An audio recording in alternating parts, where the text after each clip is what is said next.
Okay. Yeah. Okay. Got So it? Okay. welcome everyone. Welcome to Data Production. Today we have Adam. He works at Toyota in North America as a supervisor, supervisor at data science. And today we're going to be covering linear optimization and how is it different from data science and what all problems can you solve through it. Yeah. So Adam, would you like to introduce yourself? Sure. So I'm Adam.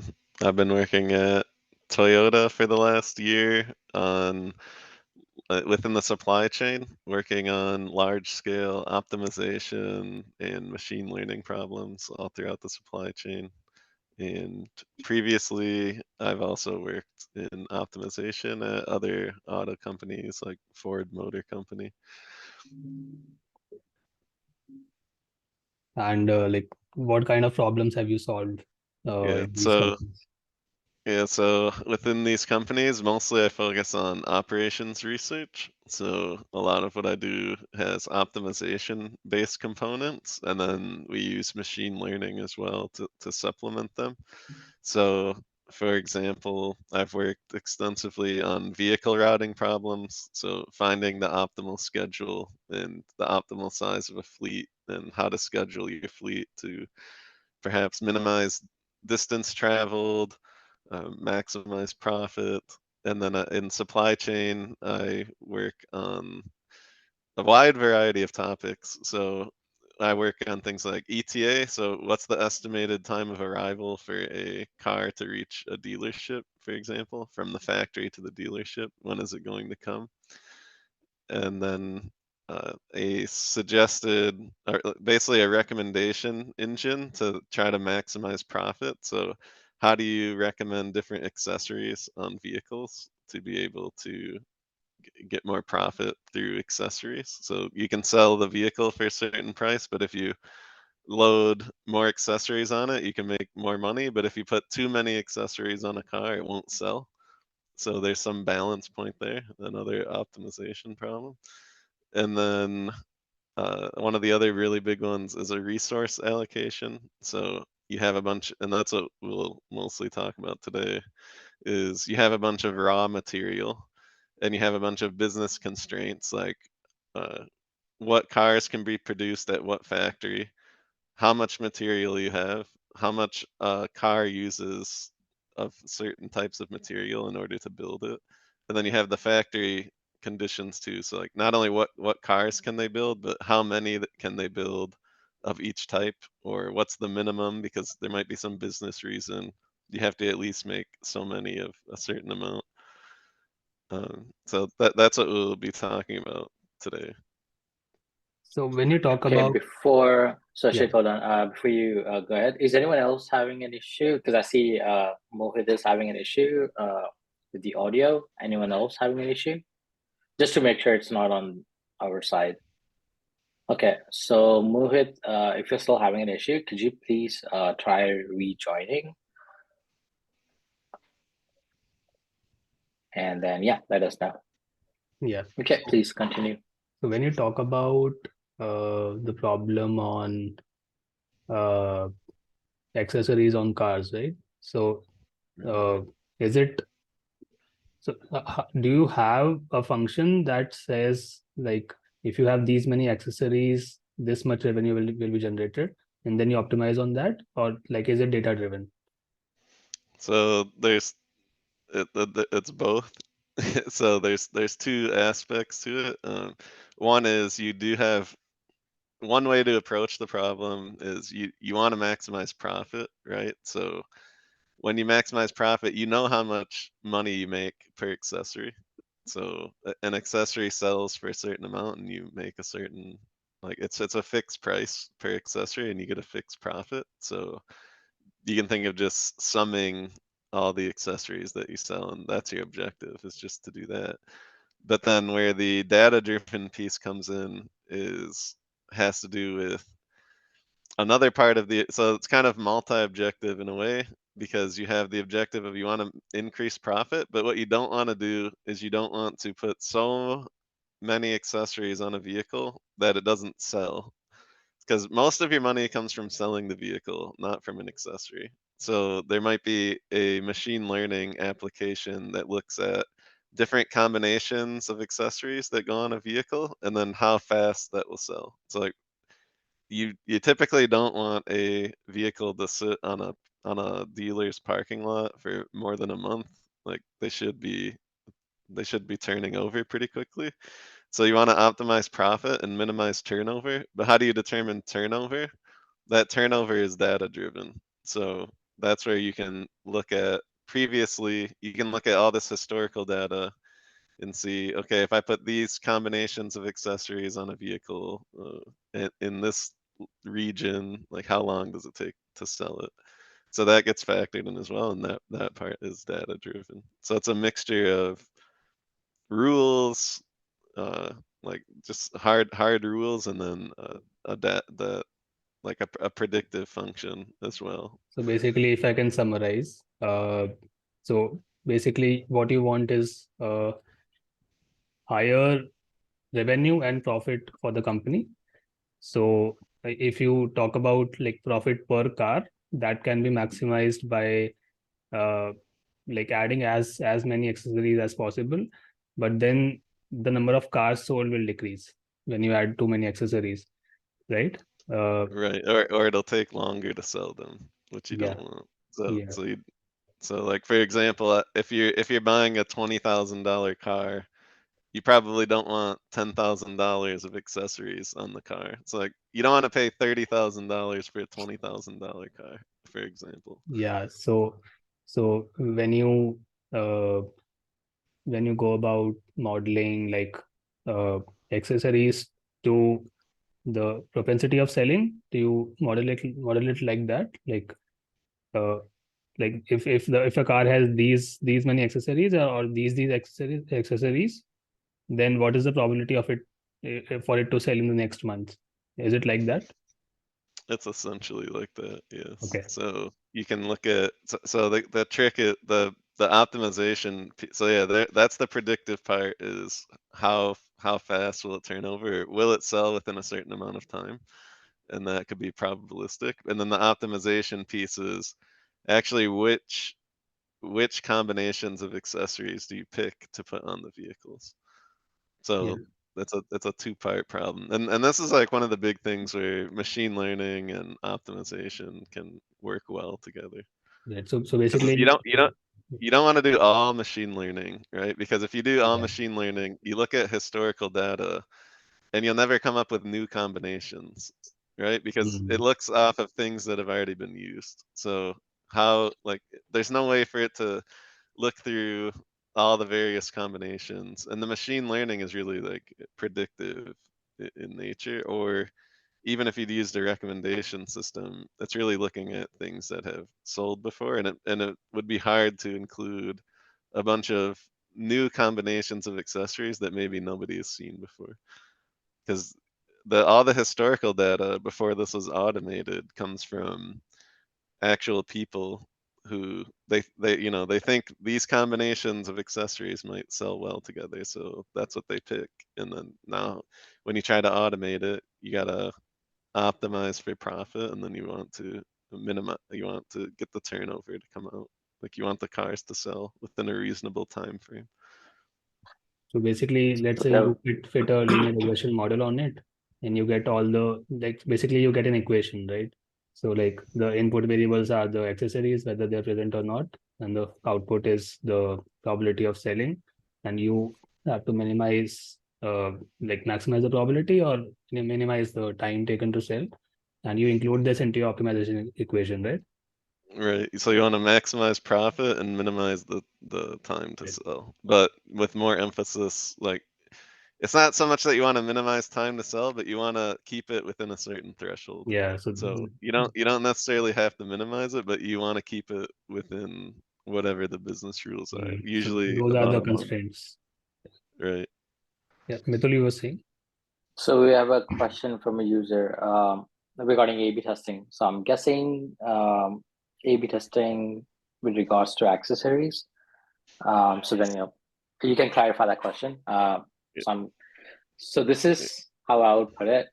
So in terms of accessories, right? Which accessories would be more useful to, let's say, the customers? How do you decide on that? Is it taking the question, right? Is it A/B testing that you guys do to try it on, or? Yeah, so there's kind of a couple ways to frame the problem. One is you want to if you want to maximize the like how satisfied a customer is so that it'll sell faster. It's kind of different than optimizing for profit. So when we look at it from a profit perspective, we don't really care how useful it is to the customer, right? Like as long as the historical data shows that it sells within a certain time frame, then people must find it useful, right? So it's more implicit.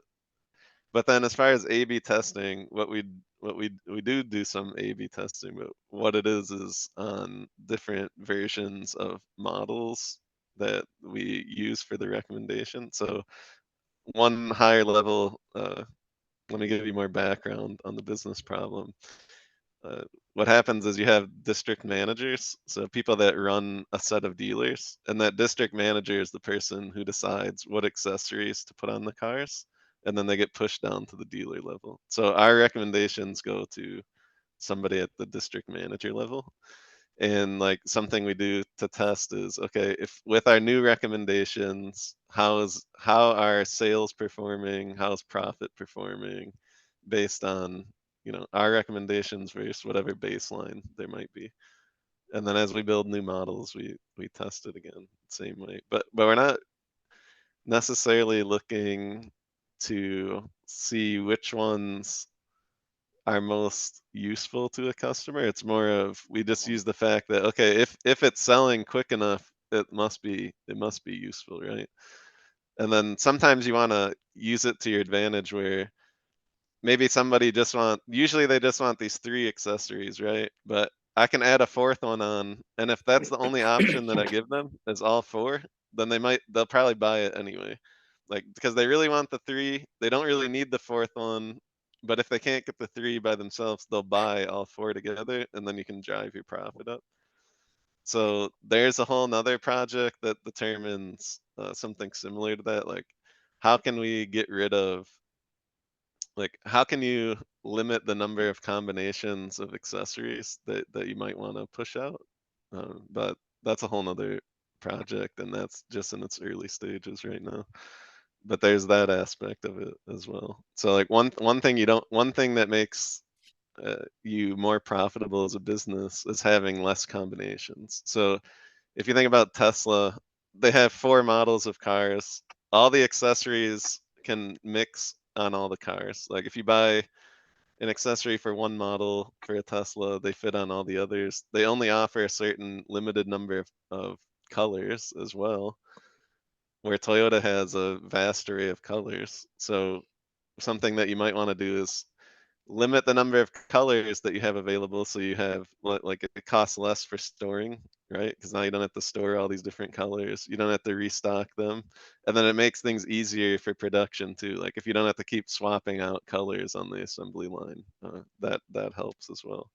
So that's a whole nother project that's going on, that's in its earlier stages. So how can you reduce the number of offerings, and will people walk away? Like if you didn't offer a white or a black car, like white and black cars are pretty common. If we just stopped offering that, how many people would no longer buy one of our cars? So you have to take things like that into account.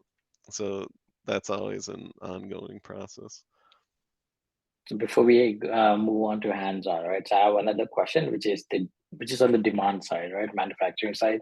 So there are a limited number of cars that comes out each year, right? So how do you decide, the number of cars that's going to be produced each year? Um, and in terms of, also sometimes it's higher demand, right? So how do you take that into account? Let's say there was a period like COVID, right, which kind of affected everything. So how do you take that into account if you're using historical data? Yeah, that's a good question. So how you should do it and how we do it might be different. But yeah, that's a really big ecosystem, right? So it's hard to get everything to integrate together. But one way that we do approach it is if you think about your resources that you have available to make cars. So in the COVID times in particular, the supply chain is not good. So it's hard to get resources, it's hard to ship resources, it's hard to move resources.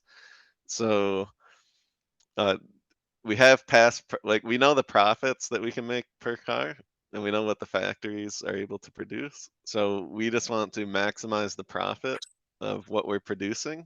And then once we produce the car, that's when you can look at the demand patterns more on like a regional basis. So you want to produce the cars to maximize your profit, and then once you make a certain set of cars, then you look more into the demand set. So if there's more demand for a certain type of car in a certain region, like you want to push those cars to that region. So it's kind of they're disjoint from each other, and maybe they should be tied together. They probably will be tied more closely together, but this is like a multi-billion-dollar company. It's hard to get everything talking to each other. Just producing and manufacturing cars is hard to do.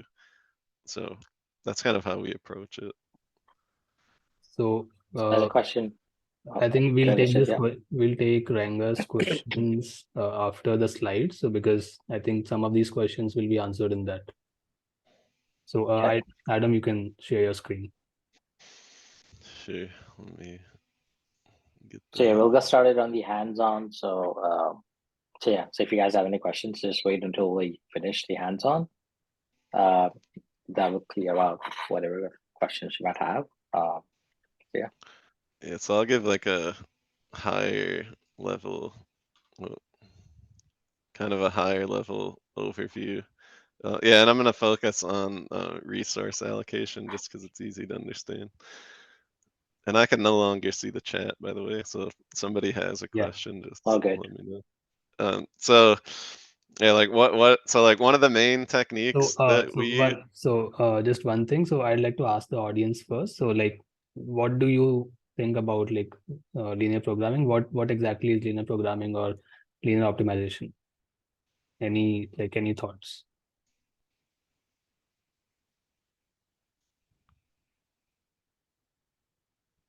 We should run a poll on, how many of them knows optimization? Have they worked with optimizations before? Yeah.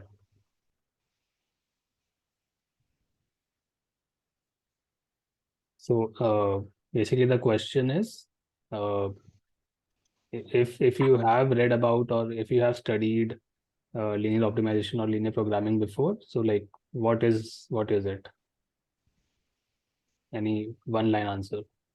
So Deshan says getting the best out of something limited.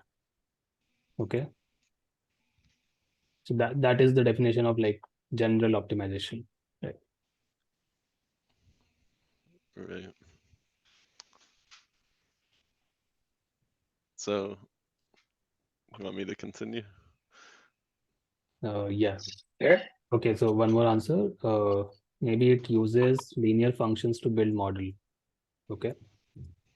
Yeah, that's a good answer. So yeah, those two answers combined is really what it is. So it's kind of, I mean, it's usually used when you have some limited number of resources and you want to optimize. But something about linear programming is, yeah, it's linear, as the name would suggest. So one thing that you have to have when you use linear programming is you want to have all of your functions and constraints in a linear manner. So, for example, if you wanted to maximize some function, like say there's just some variables being multiplied together and you want to maximize this. So like in our case, the x variables might be what we're trying to solve for, which is how many vehicles to build, and maybe the s variable is the profit per each vehicle. And we'll go into the actual formulation for our problem. But the important thing is to have the objective function linear and to have the constraints linear. That's really all that you need. It sounds pretty simple, and it is simple, but sometimes the how you do the modeling gets complicated, especially depending on the business requirements. Because you could imagine, how do you write a mathematical expression to say an if statement, right? Like, if I sell 30 SUVs, then I must sell like I must sell 40 sedans, but if I don't sell 30, then I don't have to sell 40. So like, how do you integrate if then logic into just mathematical expressions? I think when you get into that stuff, it gets a little more complicated, but uh, we'll leave that out of the discussion for now. So the main thing is, if you can show a linear objective and linear constraints, then what you can do is, some great mathematicians long before us came up with a way that solves all these linear programming problems in general. So as long as you can come up with the mathematical formulation, you'll get a solution out, and that solution is guaranteed to be optimal or very close to optimal if it exists. So So 69% of the people are familiar with linear programming. And so, Adam, can you give like a small example, like outside of your industry, like a simple example that everyone can understand? Why? So, like an example of a problem statement, and how would you like just an example?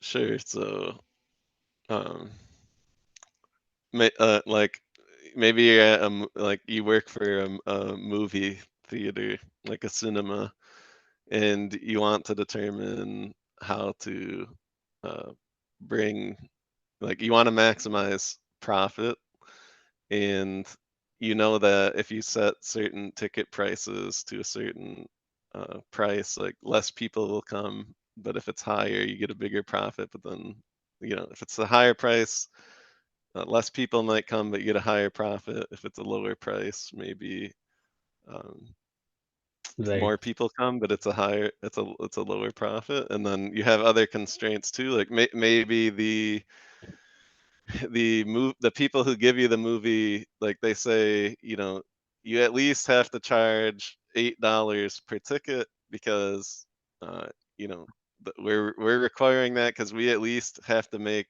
you have to pay us $8 for every ticket, so the ticket has to at least be $8 or something like that. um, So I don't know if basically, that's a good example, but we want to maximize the profit, right? Or maximize the revenue and profit. So we don't just want okay, so we want higher profit, not just higher profit percentage, right? So if we want to if we go about like maximizing the number of people, we can just set the ticket price to 0 and the whole theater will be filled.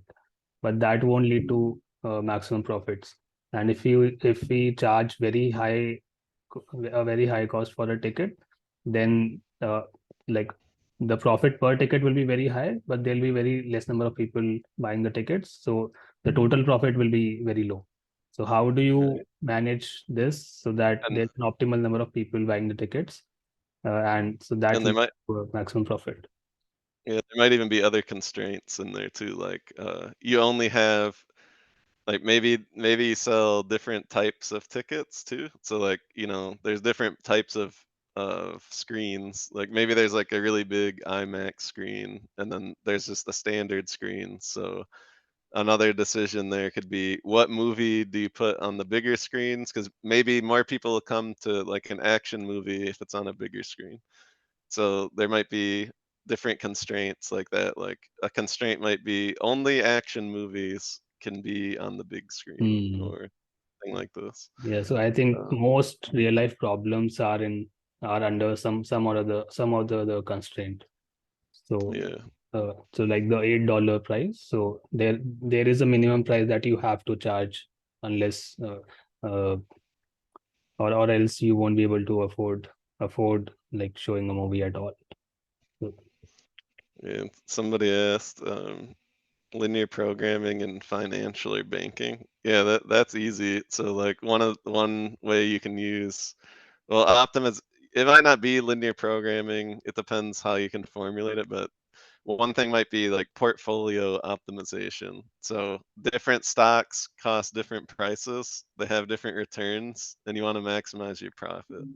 And you want to keep like you're putting in risk in there too. Like some things are uncertain, but you have different constraints. Like maybe you can only buy so many of some type of option a day. Different constraints like that, So where I you think want to optimize. another example can be like what interest do you charge on loans or credit cards? If you charge too low an interest, so like more people will take it, but your total profit will be lesser. If you charge too much, then lesser people will take and eventually lead to lower profits. Yeah, that's another thing you could do. So another question, what metrics do you usually use for modeling the problems you mentioned in the automotive industry? What metrics do you use? So yeah, so one good thing about the optimization, especially linear programming and integer programming, integer programming is just when your variables are not continuous; they have to be an integer, like 1, 2, 3, 4. So in those techniques, you don't really have to have a metric for the problem because it's guaranteed to be optimal. So even if you made a metric for this, like something about profit, like the way that linear programming and integer programming works, it's going to be an optimal solution. So there's no metric that you need for the model itself, but for the business problem, yeah, you might need metrics. So for the suggested accessories, one metric is, are we selling more, like are we more profitable than we were before we introduced the recommendations?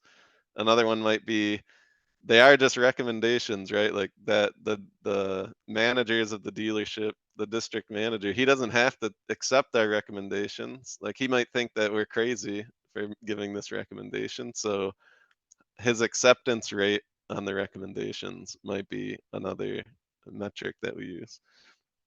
So they're more business metrics, where for the actual modeling piece, you don't really need a metric because it's going to find the optimal solution. So it's not like you can like if you run, every time you run it, you're going to get the same answer out, and it's going to be the optimal solution. Like that's one of the good things about if you can formulate things linearly and you can use this technique, you guaranteed an optimal solution. So that's one of the advantages. And you don't have to worry about implementation either, because there's like if you go and look at like the top 10 algorithms of the century, you'll see something like simplex algorithm, and that's built into a bunch of solvers. So as long as you can formulate your problem like this, you'll get the optimal solution out. So you don't even have to worry about the implementation. You just have to worry about the formulation. So I think if you can explain these equations with the help of maybe the theater example or Yeah, uh, let's do yeah. let's do let me share a different screen. So I'm gonna jump into this one. So we have another to question, but yeah, we'll wait. Let's go through the slides. Let's progress through the Yeah. slides, and we'll take that question as we go along. Yeah, so this one, I don't know why it's not zooming. Yeah, so this one is this is inside the notebook, but essentially let's just go through an example of the resource allocation, and its mathematical formulation. So let's just say you produce cars, trucks, and SUVs, right? And you want to come up with a plan of how many to build of each one in the next 3 months. And you have two different factories. So you have two factories, and you produce cars, trucks, and SUVs, and you want to maximize your profit given some factory constraints. So one of the things is, okay, so you have two factories that you have available to produce vehicles. You have the vehicles that you can produce, a car, a truck, an SUV. You have 3 months that you want to come up with a plan for. So you need to plan how much you're going to produce at each factory in the next 3 months. And then let's say to build a car, you have steel, rubber, and glass. Like say these are some resources that you need to build a car. And then for each month, you have varying number of resources.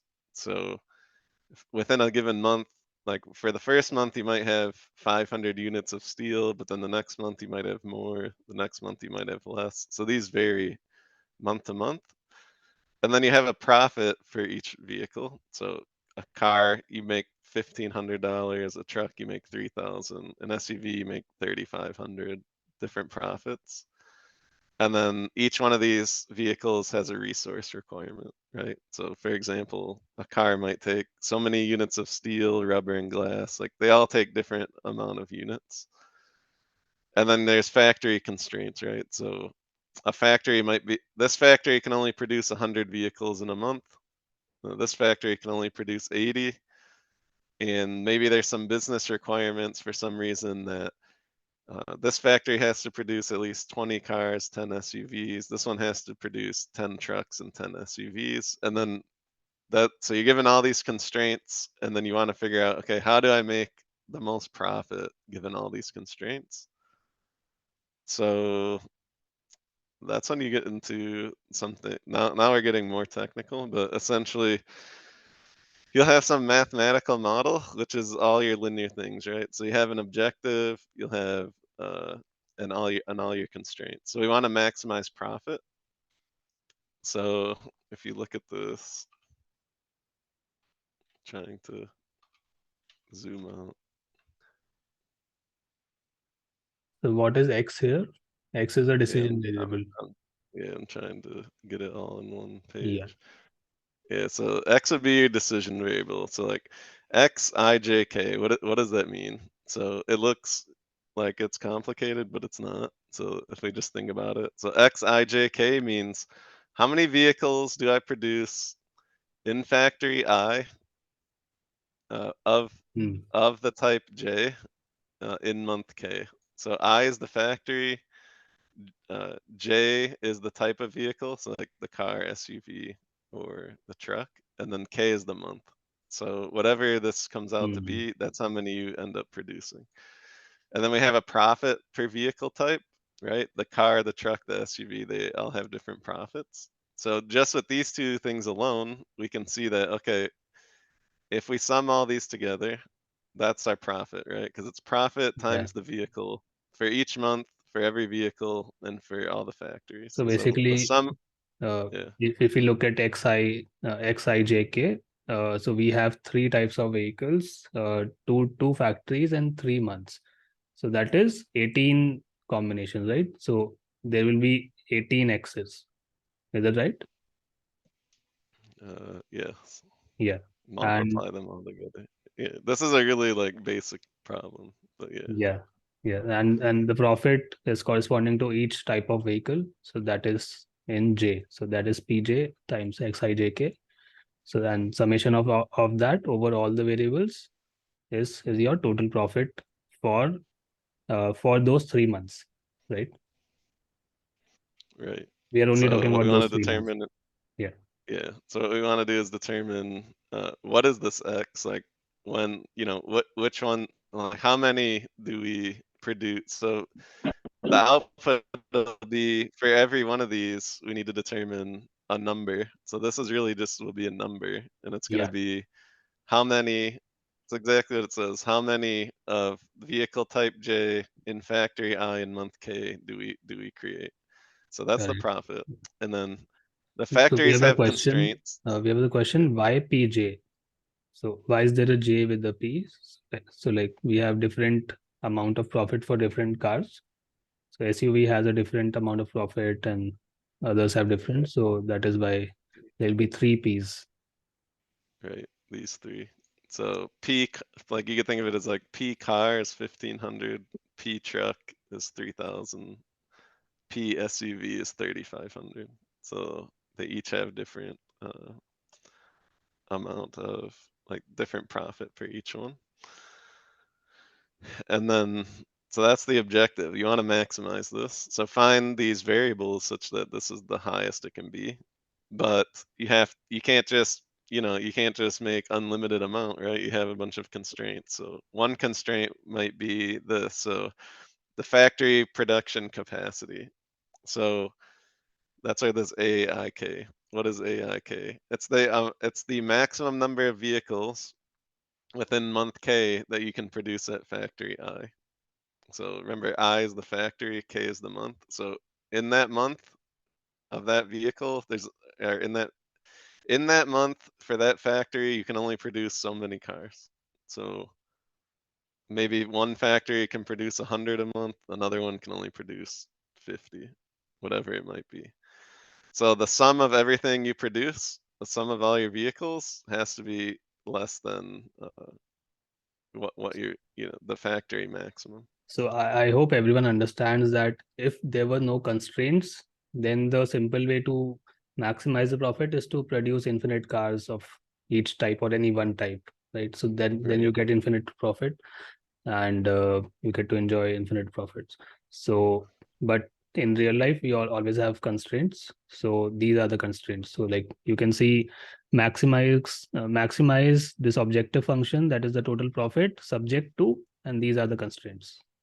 So that is resource availability, minimum production requirement, non-negativity, because you will not be producing negative vehicles. So your factory is not destroying any vehicles, it is only producing, and whole vehicles produced. So all your all your x's are whole numbers, like Yeah, any number greater than equal to 0. and we'll send this out after. We can send this out and you can read through it. But notice one thing especially, that these are all linear, right? There's nothing like so linear as far as the decision variables, right? So there's no x squared, there's no x cubed, there's no like sine of x, there's no like, it's always x times some constant. Remember, even though Yeah. this looks like a variable, it's actually a constant, right? These are fixed. Yeah. The P, A, B, R, M, those are all fixed. It's the X that's the variable. So the fact that we can have this linear, a linear objective and linear constraints means that now that we formulated it, which this is the hardest part, once you formulate it, you can just give it to a solver. Usually you'd use something like Gurobi, Cplex, or Pulp. Pulp is free, so this notebook uses Pulp. So you'll see that when you get a hold of it. And yeah, so like you don't have to code the algorithm. You just have to code the formulation. You just have to come up with this mathematical formulation, and then the algorithm just works through the package. And let me show you like what the output might look like to make it clear. So you'll have a maximum profit that comes out. So this is the highest profit you can make given the constraints. And then you'll have the whole plan. So you would have for factory 1, in month 1, how many cars do you make? You make 3 of them. Right? So like over here, for factory number 2, in month 1, you make 54 SUVs. So like the output is all these, remember all those 18 decision variables we were talking about? That's Yeah. your output. So it was how many of each one of these to build for each month, for each factory, for each car type. So this is your plan. So you'd be able to take this as output and tell the factory, okay, like this is what you need to build. So you'd give, this top part to the first factory, and then they could schedule this and build them. Then the second half you'd give to the other factory. So I'd like to mention a distinction between like linear programming and system of linear equations, right? So linear programming often has constraints in the form of inequations and not equations, right? They'll always be like a less than sign or a greater than sign. So this is an inequation and not an equation. So you can't treat it as a system of linear equations and solve it using your matrices, right? So that is why you have So to you use can't. Well, so you can turn them into equalities, but so like for example, there is a way that you can turn it into equalities, but Okay. it's not something that you could just you can't really use a system of equation to solve it. Hmm. But there's a way to turn it to equality. You would have to add another variable, and it would be like a dummy variable. It would have no meaning. Yeah. But you could imagine like if you subtract this over to this side and Correct. then add some dummy variable, then you could set it equal to 0. Correct. But that is cheating, right? We No, don't no, cheat. that's the stat. Okay, Yeah, guys, that's let's get back on track. Let's not go into mathematical details because I think everyone's gonna be like, okay, I'm done. yeah. But yeah, Let me I mean, if you ever studied linear algebra, then you saw a linear combination of equations, right? And you use calculus to do optimization and so on and so forth, right?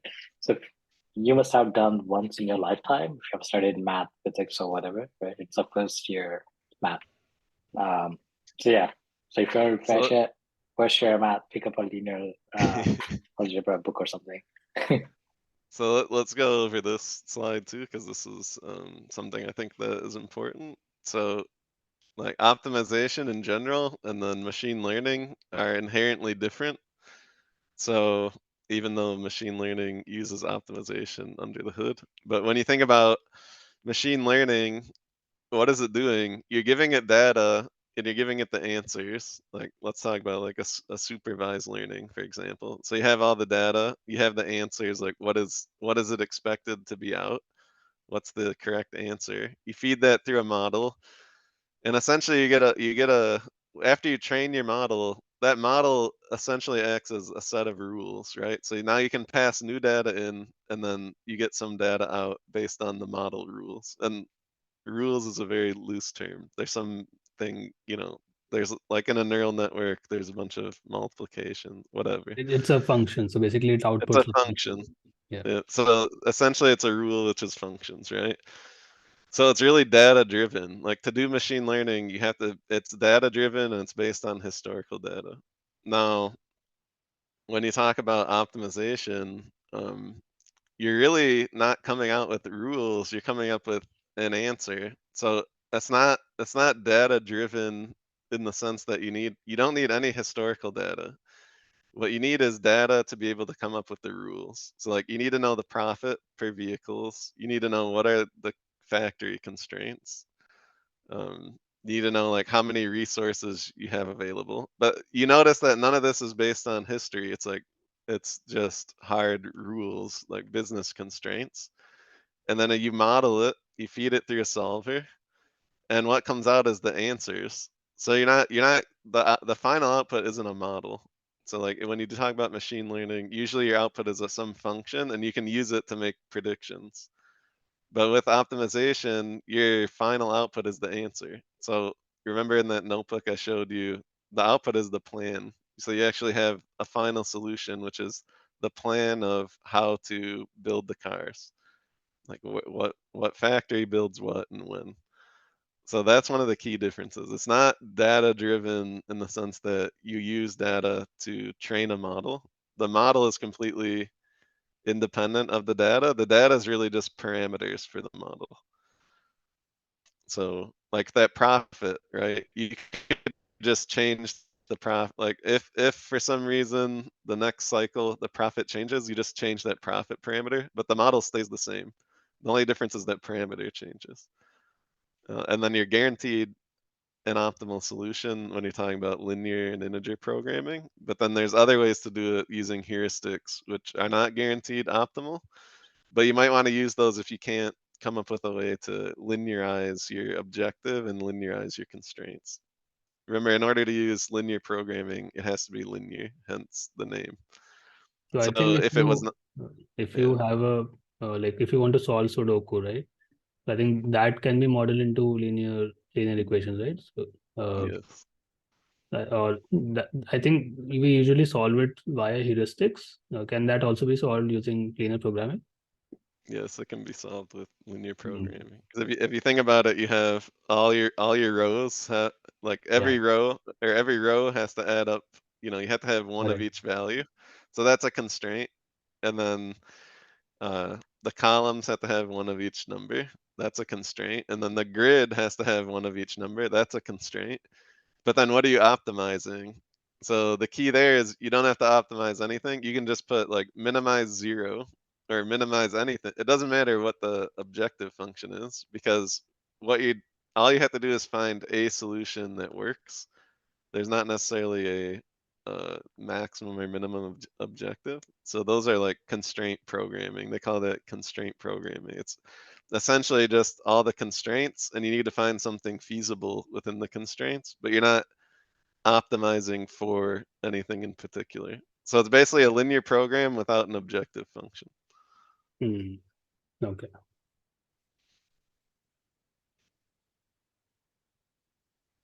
Okay, let's move We have a couple of questions. Should we take that?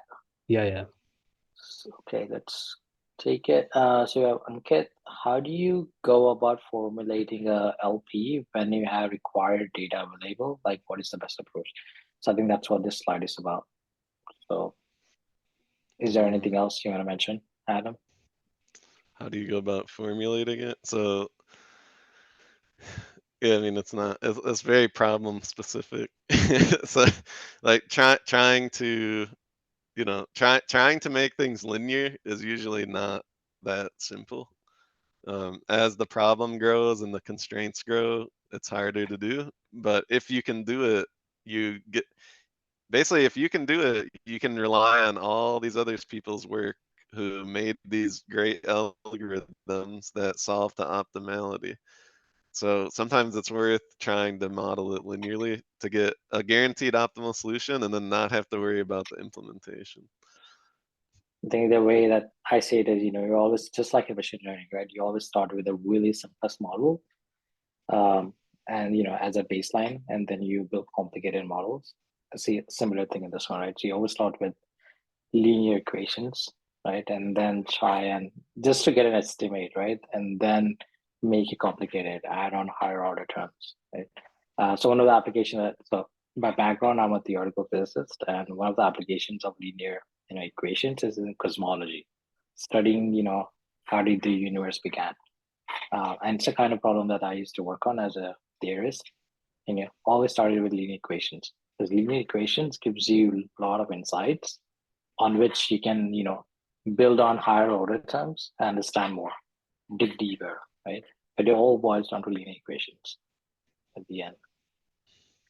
So in case we are not able to formulate into linear equations or inequations, so are there algorithms for higher order programming also?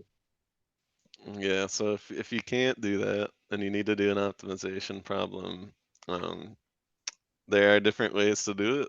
So there's different techniques. So there's simple heuristics, like there might just be some business rules, but the trade-off is that if you use a simple heuristic, it's probably not going to be the optimal solution.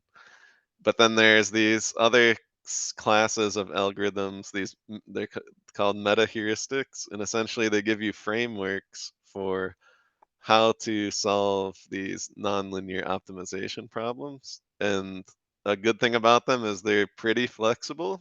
So they're not as hard, like it's easier than modeling everything linearly. So sometimes that's really hard or it's not possible. And in that case, you can use things like genetic algorithms, simulated annealing, or depending on what the problem is, that you can always look at machine learning approaches as well. But So the trade-off is that you might not get an optimal solution. There's no guarantee. So is it similar to like finding roots of a higher order polynomial? A similar problem like that? What do you mean by similar? So like if you have a higher order programming problem, that you can't reduce it to a linear programming, then like one way obviously is to like just try all the possible decision variables, like Yeah, so and so you so yeah, so you don't want to do that. So yeah. if you're familiar, like uh like so like you know gradient descent, right, Yeah. from machine learning. So gradient descent is an optimization algorithm for continuous, like a continuous Differentiable. function that you can take a derivative of, right? Yes. Because you need to take the gradient. So like that's one approach. Like using gradient descent is an approach to solve an optimization problem. So how do you make sure you're not testing all combinations? Well, sometimes like if you're talking about things like resource allocation where it's not differentiable because it's just combinatorial. In that case, there's other algorithms that they're smart and they figure out ways to not go through all the combinations, and they come up with new combinations and test things out, but they don't try all of them, and then they eventually lead to some optimal solution, but it might not be the global optimal, it might be a local optimal Local. solution. So if you think about like a curve you're trying to optimize, like there might be a hill in one spot and another hill over here. Like sometimes it gets stuck at the top of a lower hill. So that's one of the trade-offs of using a heuristic, is that there's no guarantee of optimality. Because when you do things in a linear, I mean, when you use linear programming, there's nice theoretical things that come out of it. So if all your constraints are linear, there's somebody found that all of the optimal solutions must be one of these points that are on the corners. So even if so like linear programming does something that's way beyond this topic, but it does a way to search through these corner points until it finds an optimal solution. So that's why using linear programming guarantees optimality, because there's a lot of nice theoretical math that gets you there. But when you talk about heuristics, it could just be like jumping around to different points, and it doesn't really have a true mathematical way to find maybe this optimal point, but it might find something close. Like it might find this one, and maybe this is close. But there's no guarantee. So that's the big trade-off. Okay, let's take another question. So can you take us through the logic used to derive maximization of profit? Um, Yeah, so that's just the linear. So there's something called the simplex algorithm or interior point method. There's basically that's all inside of a library. You will never have to solve that problem. So you will never write that algorithm unless you're doing some extensive research for like a solver company. Like it would be very rare you would ever have to write anything for that. You would use a package every single time. So you would use So what something is like Gurobi, Cplex, or Pulp. That's the thing that goes through these points, and there's a bunch of mathematical theory behind that. So you would never write that yourself. that what you did on in the collab? So when you got the And solution? yeah, so So I think in the code, they wanna yeah, walk through the collab. so I can,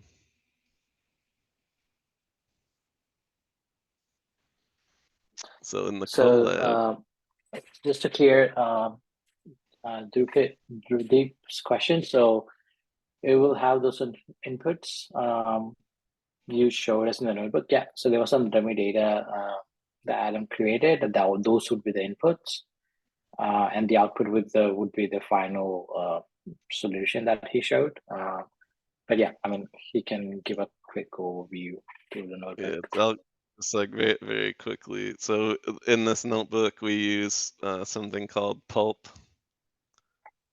Pulp is the solver. This is a free one. When you talk about like Gurobi and Cplex, it's very expensive to get a license, but this one is free. So essentially, we use this, and this will be our solver. And what we do is we just create a bunch of decision variables, which those are x variables. So we just create those.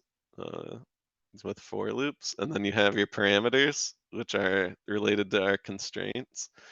So like the production capacity, so like factory 1 in month 2 can only build 100 vehicles.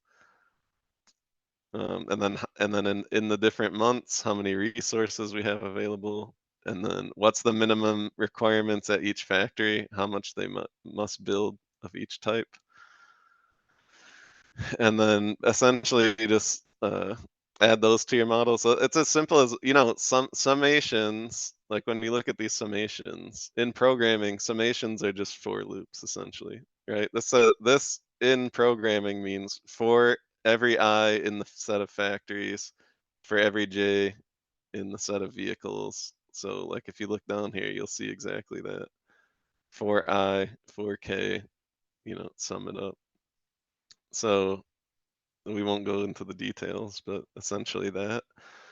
And then same thing with the objective function. This is just for every I, for every J, for every K. And you can see it here. For every I, for every J, for every K, the profit is equal to the profit of J, which is the PJ, times that X variable, which is right there. So you just create that objective function, put it into your model. And then to solve it, you have this is like your pulp model. You just say, just call the solve, and then the solution the solution is stored in here. So it'll solve all your, when you call this, that'll actually find what your X variables should be. And then we can just print that out here. So I know I went through it quick, but the point is that you'll never write the actual solver. All you have to do is take these constraints and these formulations and just write them, and then the solver just does its thing.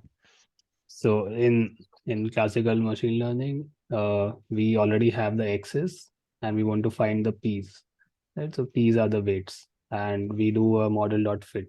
So here it is opposite. We want to find the x's. We already have the weights, that is the p's, and we do model dot solve. I think that's the only difference. Yeah, that's it, and that's that slide I was showing, right? It's like now, yeah. So that's the answer. Like we're coming up with the solution is what are these x's, and then what are those x's? I put it in a data frame so that it's easy to read. But these are all the x's, and these are the indices on the x. So remember, it's x, I, j, k. This is the I, this is the j, this is the k. So x, I, j, k for this one is 3. All right, so this would be x1, car 1. There's 3 of them. So in summary, if you want to be the Adam optimizer, you should get better at writing for loops. That's it. if you know how to write for loops, you know how to do optimization. The hardest part is not the coding. The hardest part is writing these math. Like if you can write this mathematical model linearly, then you're good to go. Then the rest is just standing on the shoulders of giants, because some smart people came up with a bunch of theory how to solve this optimally, and there's no way you would ever come up with it on your own. It's not like a regular algorithm you could just code. It's very, very complicated.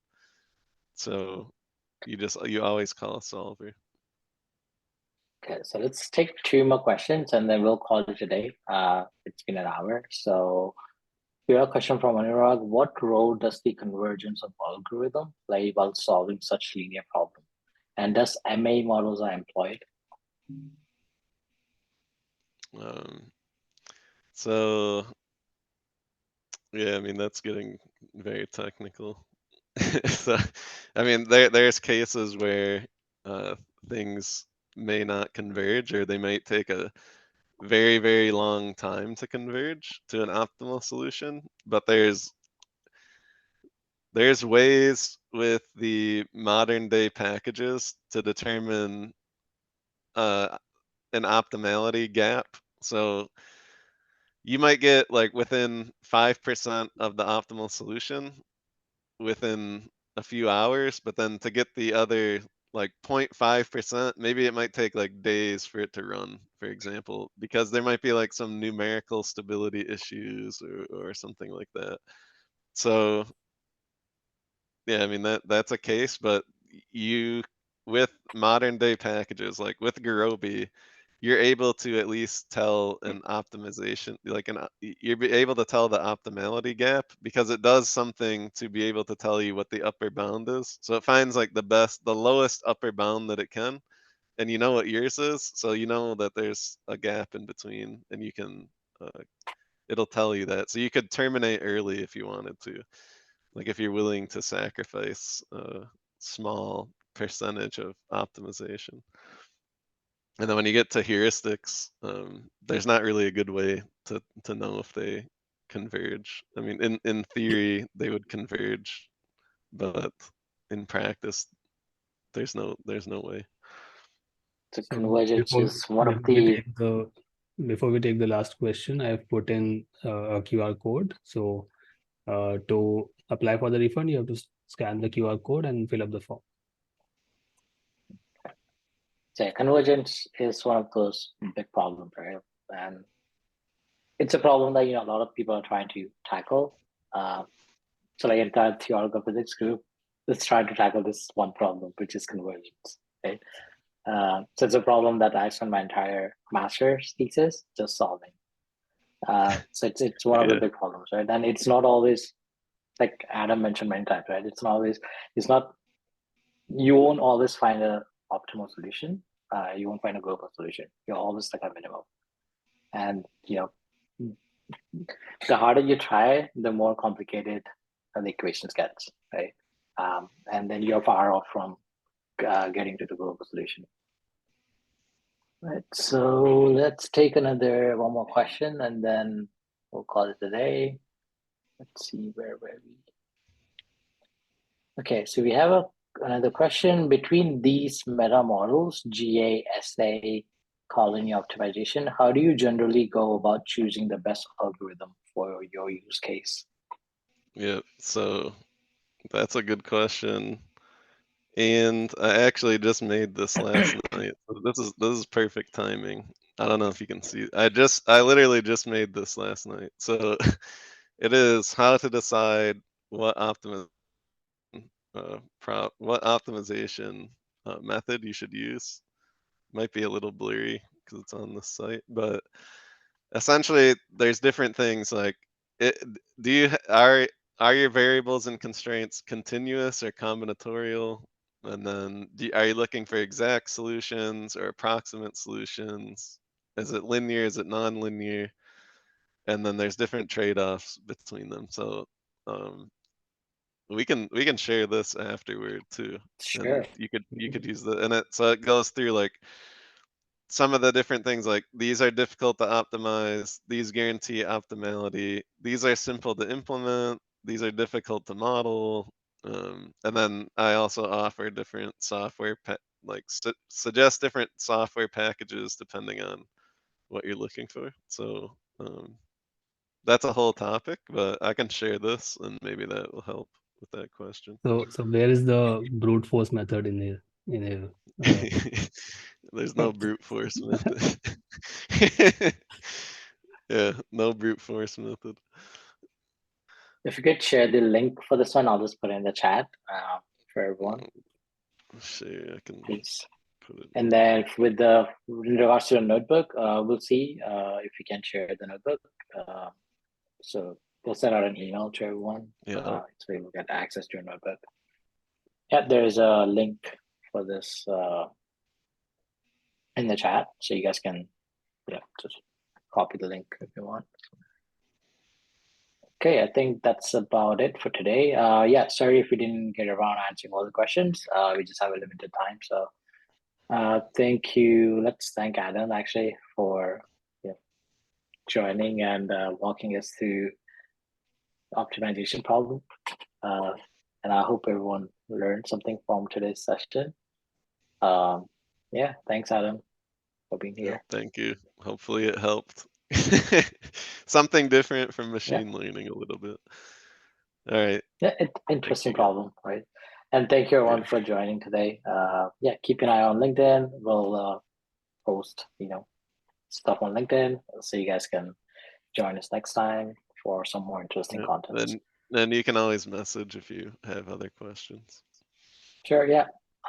Shoot a message to Adam or shoot to me if you guys have any questions, and also send us a message. What are the topics that you'd like to have us do during this master class sessions, and then we'll try and see what we can do about it. Okay. Thank you. Thanks, everyone. All right. So thanks everyone, and see you sometime soon. Yeah. See you. All right. Yeah. Thanks, Adam. Yeah. Bye. Okay, let's see one.